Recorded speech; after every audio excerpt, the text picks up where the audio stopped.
Quyidagi rasmda ko'rsatilgandek, bolani qulog'ining shu qismini bosib qo'yib yuborgan vaqtingizda, agar bola chinqirab yig'lab qoladigan bo'lsa, katta ehtimol bilan bolani qulog'i og'riyotgan bo'ladi. Bu asosan 2 yoshgacha bo'lgan bolalarda ko'proq kuzatiladi. Tibbiyotda bu kasallikni otsit deb nomlashadi. Uni ham o'zining turlari bor.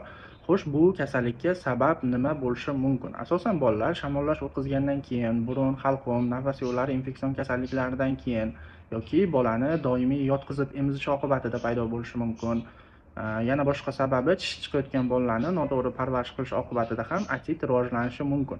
Buni asosida bolalarning quloq, burun, halqum anatomiyasi va immunitetni pasayishi yotadi. Natijada infeksiya rivojlanishi uchun sharoit yaratib beriladi. Bunaqa bolalar asosan o'sha og'riyotgan qulog'ini ko'p ushlaydi, bezovta bo'ladi, o'sha og'riyotgan tomoniga qarab ko'p boshini burib olaveradi, isitmasi chiqadi, bola tunda bezovta, uyqusi buzilgan, emishdan bosh tortadi, ishtahasi yo'q, bolada shunaqa belgilar kuzatiladi. Ba'zida quloqdan suyuqlik oqishi ham mumkin. Agar shunaqa bolada shunaqa belgilarni sezadigan bo'lsangiz, lor yoki pediatr shifokoriga bolani ko'rsatish zarur. Uy sharoitida davo qilish tavsiya qilinmaydi.